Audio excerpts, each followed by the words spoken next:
Hello everyone, welcome to GoTarryn TV. This is Dr. T, PhD, the prodigy of sports psychology, and I'm out here on a beautiful day about to welcome another one of my very favorite guests, Billy von Schriltz from Bump It Up Experiment, and he'll be on here momentarily. Before we bring Billy on, I'd like to ask everyone out there, if you please be so kind as to like this video, leave us a comment, and share it with all of your friends and family out there. And the last time we saw Billy, I was talking to him about this upcoming film documentary that he's going to be working on, and he's gone to meet with the producer, and I think today he's going to come on here to tell us about how that went, how his trip was, and what are the next steps with this exciting new endeavor. So I can't wait to catch up with him and talk to him about that. And I think we're going to also address some other topics that are important, particularly with the homeless epidemic going on and some of the other things that his great Bump It Up experiment does. And so again, I can't wait to have him on here and just catch up and see how all that's going. So we'll have him on here momentarily. And remember, with GoTarryn Health and Fitness, it's your time, it's your investment, it's your life. We'll be right back.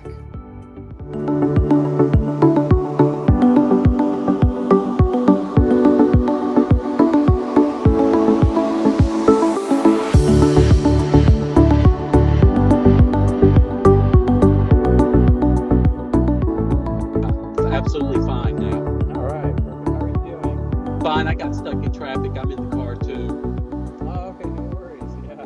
Well, since I last spoke to you, so you came back from the trip. I was excited to hear how it went, and I guess that was my first question for you. How's it been? You've been traveling a lot, I guess. It's been great, Taryn. I actually met with the film director, and we're running Nice. ideas of how we want to do the documentary and talking about the setup, what Very kind of cool. information. It's going to be great. Oh my goodness, that's tremendous. Wow. So getting there uneventful, the trip went fine, everything was smooth. Yeah, I took a little fall at the gym up there, but other than that, Oh no, I'm sorry. What happened? I slipped on a weight that somebody had left out, and Oh no. leg Oh. flew. But I'm healing. It's been 2 weeks now. Oh man, I'm so sorry. Oh gosh. That's one of the things, not to diverge off a path here, but gosh, that really irritates me when I hear about stories like that, people just leaving their weights on the floor. And it's for exactly that reason. Taryn, it was a 5 pound weight, and I just happened to hit it Oh, and slide. man. But that's okay. But it was Oh, funny because it happened the first day I was there, and I was meeting Michelle the very next day. Um, oh, yeah, I was a little bit walking slowly when I first met her, but it went fine. Yeah. Now it'll be a process of there's just so much that goes into it that okay. you have no idea until they start doing it, and all the different questions and scenarios and Hmm. music sound bites and traveling places of where do you want to tape the documentary and what do you want to include and what do you want to say, and it's like, good Hmm. God, it's a lot, Wow, but it's it exciting. is. All new to me. Oh my goodness. Oh, that's tremendous. What was your impression of meeting Michelle? She's incredibly nice woman, very talented, has great insight. As I talk to her, though, she continually comes up with ideas of how she wants to do the documentary. And then I'll say something and it kind of tilts her in a different direction just because of, I mean, there's just so many different stories and how she wants to do it. And it's going to be an interesting journey. Interesting. Yeah. So from here, then, what are the steps? Like, what's next? How does this process go? I know there's a lot of them. The main thing they're trying to do right now is looking at where they might want to film and what kind of licenses they need or Okay. permit. They're also reaching out for different music, um, Uh-huh. get licensing to just even use snippets. So, I mean, it's just a process. And then they got to actually plan out exactly, the steps in writing the documentary, or, she said, it needs to unfold on its own, but yet there's got to be a process and what we actually. I'm leaving all that in her hands because I'm completely clueless. Wow. Gosh, that's so exciting. Very interesting. Well, since then, also, Billy, were there any other opportunities of the bump experiment? I know that you're always continually doing that when you're traveling on your road trips. Taryn, the biggest thing I continually notice wherever I travel Hmm. is the homelessness there is. And along with, Mm-hmm. I also see a disproportionate amount of mental illness and also veterans. I met this veteran that I spent about 45 minutes with. His name was Tony. He's an Mhm. amputee, and he's been homeless for about 4 years. And Mhm. it was just tough listening to him. I always ask, what amazes me too is these people's families, they just don't have support systems, for Mm. Mm. different kind of reasons, whether it's their fault or the family's fault. And sometimes, the homeless people have done things that that the families have trouble getting past. And I always try and say, let's not judge people by their worst day. But Tony's situation was just really tough, seeing someone who struggles. He needed a battery to fit his leg, to make it Oh. more efficiently. And that battery, he said, was $500. Oh, And wow. he was Gosh. missing some type of paper that he needed um, for the VA. And what I didn't quite understand is why they couldn't go the extra mile. I mean, I don't know all the particulars, but because he didn't have that paper, he couldn't proceed to get some of the care or any care that he needed. Oh, Uh, wow. I don't know how you get those kind of papers. I Um, don't know. Yeah. Hmm. you have no phone, you have no home address. Um, Wow. it was a little bit heart wrenching, to say the least. He told me where he hung out is by Publix grocery store, and I spotted him some pocket change to help him through the next few days. And it's just everywhere. I was Mm. listening to another podcast where they're talking about amongst military families, food insecurity is at 24%. So that means one Oh, out of gosh. three families are struggling to feed themselves. Oh, no. We think because of coming out of all the COVID cases that we've had in the past that things have gotten better. However, because of inflation, many people more so now are struggling because there's not the benefits from the government that there were during the COVID times. And with the price increases, that families just are having a tough time making it. One out of six are Wow. struggling put food on their table. They rely on food banks, family members, food pantries, local churches. Um, this greatly impacts senior citizens too. Hmm. But sometimes just having passed, something cool that I did was that, a lot of times seniors are isolated. They may not drive because of aging, or may not have the money or the funds to keep up a car, or, all kinds of health issues. They may not be able to drive. But I notice in this day and age, we're so technologically advanced, we don't, we like to send text, electronic gift cards. But I find particularly the older generation, they still like to tangibly have cards. Um, so I sent out 8 or 9 Valentines to senior citizens, and I put Oh, a that's nice. chain, um, cards, and I said, do something sweet for yourself. You can't imagine the response from these people getting these Valentines. It's just letting somebody Hmm. think of them. And it doesn't even matter what age you are. People just like to, we don't send cards, we don't send letters. People like something tangible that they can actually keep. Um, Hmm. I visited a senior citizen, and I had noticed she had kept all the cards that I'd sent her. Quite a few of them I could see there. And I thought, wow, just because I guess she likes to go back and look at them once in a while. Um, I don't know. That was something pretty cool, and something all of us can do. At the very least, pick up the phone and call somebody. A lot of times, um, it's the isolation, particularly for seniors, shut-ins, that just a phone call to give them a connection to the outer world. I mean, there are so many easy ways that only take 10 or 15 minutes of our time and cost us very little time and no money, just thinking Hmm. of other people. Yeah, you're so right, Billy. You're absolutely. I go to a lot of these senior places in Buckhead, like you've got Lenbrook, Canterbury Court, and some For others. sure. And yeah, that's what I see a lot of times is that a lot of, like you just said, a lot of the residents living there, I think they're just bored and they really can't get out, whether or not, because maybe they can't drive or what have you. But yeah, I just feel so bad that I think a lot of them just would love just, to have a visit or, like you said, a phone call or even a card. I mean, that does go a long way. I mean, that's so well said. That's why I think pets are great in Mm-hmm. facilities, just because it's the interaction. I wish every facility could have an animal. I understand there's limitations and reasons Hmm. why. From all the studies I've heard of, it just immensely helps the residents and everything. Yeah, it just makes sense. I mean, something to nurture, if not a pet, then maybe like a plant or, some type of, I don't know. It's just, there are a lot of ways to be creative to help those people out and, to give our time. And that's a big, that goes such a long way. I mean, It really does. I think we just get so involved in everything yes. we're doing. It always cracks me up when we're driving that we don't let people out in front of us because we want to make sure we get there 2 minutes earlier. And I noticed the other day a guy was crossing double lines, including myself passing me, and multiple other cars, putting cars in danger. And I go, "Where are you trying to get in that much of a hurry?" And then I Yeah. get, I guess it was a couple of days ago.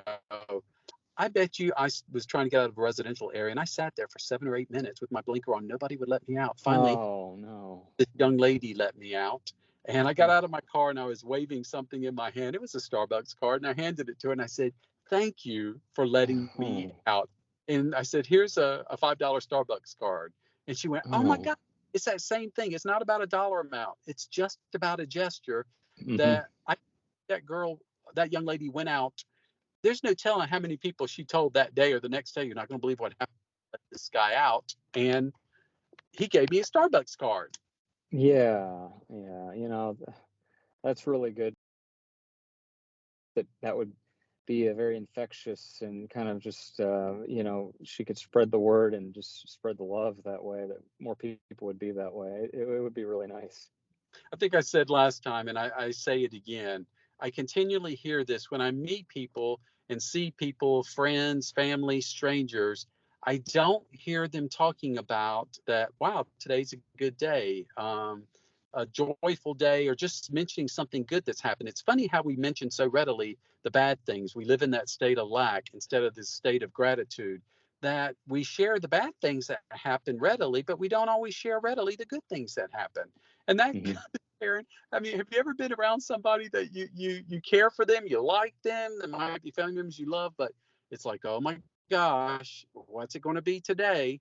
Um, because there's never anything positive that they say, and you just wish they could think of something or something would affect them, but they sure like sharing all the bad things, but they rarely have good things to say. I think that's probably somewhat of a product of our own doing from what the media, like, when you turn on the TV or you look at the local news or, the newspaper, what have you, all it is just, would you ever find anything uplifting or any good news stories at all? It's like the true saying, if it bleeds, it reads, it's just whatever, all the horrible, bad stories just generate viewership. And I don't know what that says about our society, but that's not, particularly uplifting, though, when you look at it that way. Taryn, it was funny this morning. I listen to all genres of music, and I was listening to something about Alzheimer's, and they had mentioned Glenn Campbell. And then I went to Spotify and I pulled up Glenn Campbell Live, his music. And the first song that pops up is Try a Little Kindness. Hmm. Um, Hmm. Words were, try a little kindness, it'll open up the blindness. And I mean, if we'll just try a little kindness, it's amazing. It's amazing the opportunities and what we'll see. But we got to look in order to see it, and you got to try it in order to. You got to do something kind. Yeah. Yeah. I mean, there's so many opportunities out there that people can do. And, the other one that I always wonder about is I know this probably happens to you a lot too. Other people watching can relate, but it's invariable that a lot of times I'll open the door, you hold the door for somebody and the person just walks right by and doesn't even acknowledge your presence. What do you make of that? Like, what is that all about? Do you think people are just in those cases mostly just oblivious, not paying attention, or do you think that they are just having a bad day? I mean, who knows? Like, what is that all about? Why is that so frequent? All the above is we are so thinking of what we're doing in the next 5 minutes, and Hmm. that is how I say when we drive and someone lets you out in front of you, you throw up your hand or you nod your head, you connect. I find 9 times out of 10 people don't do that at all. Uh However, huh. I just keep doing it. I say you bank your kindness, you just do it. But it doesn't it make you feel good when somebody says back to you, thank you for holding that open for me? Why Oh, do do that. We just go right through the motions, and it goes back to we expect the maximum, but we deliver the minimum. Mm-hmm. Folks, just Hmm. try a little bit harder. I mean, Yeah. if you set a goal to do one nice thing a day, if you just let one person out in front of you when you drive, tell one person, tell a stranger hello. We rarely Mm-hmm. say hello to strangers. I say hello to strangers all the time. So many times I find them just completely surprised that you say hello. It didn't used to be that way. Mm. People said hello. Um, I wear this T-shirt sometimes that says "Be a nice human," and I love the responses I get because people automatically talk to me, have that shirt on. I don't know, it's because they think, well, he must be nice if he's wearing that shirt, or they just give me a thumbs up, but it connects. And Mm-hmm. people, they smile, and I go, wow, maybe we should all wear T-shirts that say "Be a nice human," and just see what kind of effect it would have. Yeah, yeah, that's so well said, and I think that's really important for a good message for, especially what's going on right now. We just see so much hostility, and even in our own country, the division, the nation of our politics, how you just see so much infighting and social media. They're just people just ripping each other apart and defriending, and do you see that kind of getting better anytime in the near future, or do you think we're doomed to kind of deal with this for a while? I'm always full of hope, so I never like to Yeah. think doomed. I like the Maya Angelou quote that as humans we're more alike than different, but you got to take the time to connect, to talk to somebody. You might have one view or live in this area of the country, or you might think you're totally opposite from that person. Hmm. Um, but if you sit down and actually have a conversation with that person, you might find out that you have more in common than what you think you do. But you got to talk to somebody first. It takes a hello. Hmm. We Yeah. just standoffish if we don't engage. And the other thing is we've got to engage with people who are different from us. I mean, that's the spice of life, is the diversity in life. It's, all the different pieces of the pie that when brought together, wow, it makes for one incredible pie, and different views and different opinions. Hmm. Um, and I think that's what we need, so that we can try and walk in each other's shoes. We might not completely understand Yeah. um, but at least we can hear someone talk about their experiences. But until we meet somebody face to face and hear those experiences, is when I say we don't worry about going to bed with an empty stomach when our stomachs are full. So we're not thinking about all the people who, are suffering from food insecurity, life circumstances that don't allow them to have the same opportunities that we do. I mean, we just got to take a moment, take a moment to Mm. around. But if you notice, what amazes me, Taryn, is the number of people I see that walk in crosswalks, texting or looking at their phones, that have no Oh idea yeah. of what's going on in the world. And there was a movie that was called Look Up, because we spend so much time looking into our phones that we have no idea what's going on around us. Oh yeah. Yeah. That's very, very true. The cell phone addiction is just really becoming rampant, and you also see it whenever you go out to eat, like at a restaurant. And you see the families sitting around the table. As soon as they order their food from the menu, first thing all of them do, they just pull their phones out and they got their heads down. And it's just so sad that that's replaced the just general conversation of what you were saying earlier about just talking to people and communicating. Karen, unless I'm expecting something important, the minute I walk into the house at night, I put my phone down and I do not look Hmm. in until bedtime to see if there's something that I need to address the next day. Um, Hmm. Family time, quality time, home time, because I don't do anything.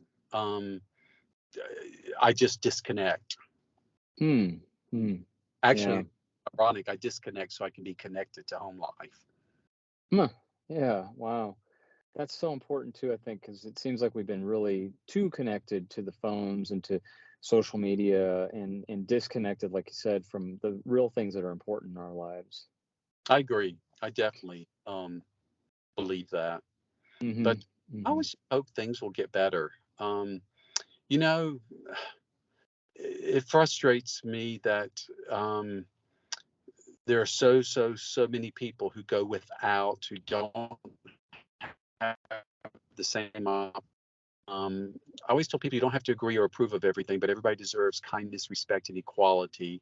And until we all have equality and having the same opportunities, all people want to do is be able to provide for their families, um, be able to pay a rent, hopefully a mortgage, take a vacation once in a while, go out to a restaurant once in a while, hopefully give a Hmm. little to help someone. Um, but some people truly, truly struggle just to be able to do or have basic, and that saddens me.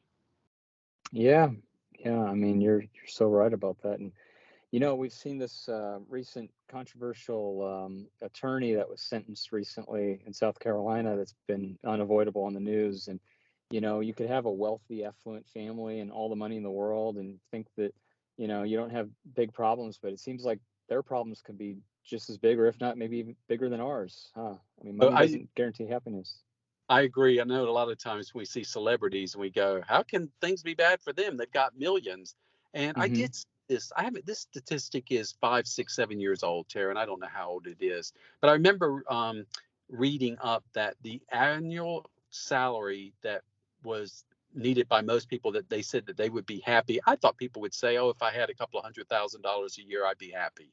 No, the average salary when I saw that, and it is a few years old, I'm sure it's changed a little bit, but anyway, at the time, it was $70,000. Hmm. Just Interesting. $7,000. But when you think about it, Taryn, for many single parents, especially, but even two income households that are making minimum or $10, $12 an hour, and you have one or two kids, and you're trying to put food on the table, pay rent or pay a mortgage or pay a car payment, keep the kids clothed, they are struggling just to basic needs to meet those basic. Wow. Gosh, that's amazing. I Yeah. mean, go buy a loaf of bread, carton of milk, and a dozen eggs, and you've dropped 20 to 20, I don't know, 20, $22 for those three items. And two parents just worked 2 hours or an hour Oh, if it's two parents, an hour each in order to just provide for those three things. and that's before taxes too, unfortunately. Exactly. I mean, it Oh. makes you know, I always say, I don't, it's just tough. A lot of people Mm. have no idea what that's like. Um, I think everybody, and I get involved with everybody, but I have a tendency to help those who don't always have the same opportunities. Can't solve all the problems of the world or make the situation go away, but I can put band-aids many times on a situation. And maybe it's just that band-aid that gives that person or that family a little hope. Huh. Wow. Yeah. That's so important, because right now, like you said earlier too, inflation, it's definitely hitting everybody in the pockets. And I think that that's one of the things we need to be mindful of, is just how to, be more resourceful, more independent. And I saw recently, I think in our state of Georgia, that they're doing away with a lot of the extended food stamp Yeah. benefits for some of these families. You've seen that article. Yes. Oh, that's terrible. I think millions, in fact, of Georgians are going to be affected by this. So it's just really sad. And for a lot of kids, when they're not in school and there's not any kind of lunches, they go hungry on the weekends. I notice there's a lot of outreach programs where some schools, organizations send food home on the weekends to kids, which is great. Oh, wow. Yeah. And it always Yeah. gets me. Parents say they do without eating so that the kids can eat. Jeez, that's a Oh, wow. Oh, gosh. Oh. Yeah. And, you mentioned too at the beginning about the homelessness problem. We are seeing it for sure. Like, I work a lot in Buckhead, and whenever I go to Publix or what have you, no question, always a few homeless people just hanging out and walking around. And it's definitely here. I mean, I guess your big cities, you're going to have it. I've heard other places, people have told me, like California and up in New York, just different. You could go wherever, and you could probably just see lots and lots of homeless people just hanging out. And it's something that's a problem. But it's like you said, the mental illness is something that we really need to do something about. so true. I mean, and if we don't address it, it's just going to get worse. And we see that happening. Yeah, that's true, huh? That comes up to our legislators. Hmm. To help pass laws to help the homeless. And then organizations and individuals, we need to step up um, just to make resources available. I think that's the hardest problem. Um, is having those resources. Hmm. Um, you know, a lot of the homeless that we see, so many tent cities pass or pop up, that is. And, you know, the homeless, sometimes it amazes me how mobile they are. And other times I'm amazed at how immobile they are, that they stay within a range of a couple of miles because they feel safe, it's familiar. But Taryn, as you know, in Buckhead, sometimes you can go and there'll be 2 or 3 people at the intersections on Yeah. section. And I'm like, geez, competing for just dollars or whatever people might give them. Oh, yeah. And Billy, I got to tell you, you may have seen this yourself too recently, but I was in the Druid Hills area recently where I was at a stoplight. Oh, it was so heartbreaking. I saw a man, just with a sign just says, "I need to feed my family." And next to him, I guess I'm assuming it was either his spouse or wife, along with 2 little kids who couldn't have been over the age of 5. One was probably about 3, the other one might have been 4 years old. It was so sad. I just couldn't believe that. I've seen that too, Taryn. I've seen more and more where there's literally families out there Oh, asking for help. gosh. Yeah, yeah. And I hate when, you hear it all the time. People will judge them and say, well, if I give them $1, they're going to go use it on drugs or alcohol or what have you. But it's like, just this is definitely a time where we can't be a judge, and we can put ourselves in a position Can't higher than care. them. You can't, because you Yeah. don't know what circumstances are. You just Yeah, don't you're know. right. You Yeah, don't. yeah. That's I'm true. And just and very even thankful for my circumstance. oh, I know. That's the thing. Like, we need to realize that we're lucky. Because, hey, any one of us could probably be in that position. We don't That know. I mean, I do yeah, believe. yeah. And I mean, um, few families have even $1,000 as an emergency backup. Few oh, families. yeah. And it only takes one medical emergency, especially if you don't have insurance, that many people can't even go to the doctor. I mean, I don't know. That's where I say, you know, you got to live in a state of thankfulness and being thankful for all that you have. Spread the love, spread the joy, spread, you know, your resources. I always say, I believe that as we do better in life, that we should help bring others up. Hmm. And and help make their lives better. Give people the tools in order to be successful. Then it's up to them to be successful. But so many people don't even have those tools to be successful. So how can we Mm, expect successful outcomes? yeah, very, very well said, Billy. And you've given us so much to think about too, in terms of what we could do to better, our society and others. But Billy, this has been so much fun, as always is with you. Last half hour just flew by so quick. Before we let you go, though, any other projects coming up here until we talk next month, or anything else going on for the next? Now that we're in kind of a new month here, what's going on in your world, and what are some of the other plans that you've got going on? I just plan on getting a little bit more involved, even more so with the homelessness. Good, good. That just continues to be, just because I see so much of it. And food banks. There's a lot of churches stepping up. I noticed signs out in front of churches with their food banks, and trying to find more resources. There's some questions I need answered for myself. So when I encounter homeless people, I don't know the answers for, and I need to take the time to find the answers to those things so I can help these people hopefully begin to get on their feet. Um, Hmm. I mean, Hmm. the main thing, documentation. How do we help homeless people get papers that they need? IDs. I don't know. I need to find that out. How do you get an ID? Hmm. You don't have an ID. I don't know. I, Hmm. Hmm. hopefully, I'll know the answer to that question next time I see you. Yeah, it's something to work on. It's like you said, how do we get the papers and all that? And once you find that out, then hopefully that could be a blueprint that you could use for all the others to help them and say, "Hey, I've researched it. I know how you get this." Yeah, And but I'll say yeah, this, that's Tara. It only takes one person to care, and it's up to all of us to be that one person to care. So that's why we very have nice. Yeah, always going to be one that's person to care. that is so true, Billy. Yes, and well, Billy, again, thank you so much for your time. And before we let you go, let's go ahead and plug your contact information. And again, thank you so much today. You can find me on Instagram, the Bump It Up Guy, also the Bump Experiment, and also the website, bumpexperiment.com. And I'm on Facebook too as the Bump Experiment or Billy Von Schriltz. All right, Billy. Very good. Excellent. Well, again, thank you so much. I'm so excited for you. Again, with everything going on with the upcoming film, and when we talk next month, I'm sure a lot of things will be popping and happening in that time when we catch up next time. So thank you again for your time, Billy, and hope you have a great rest of the day. Thanks, Karen. You too. Have a great weekend. You too. Thank you, Billy. And here comes the contact information on the screen as we fade to black.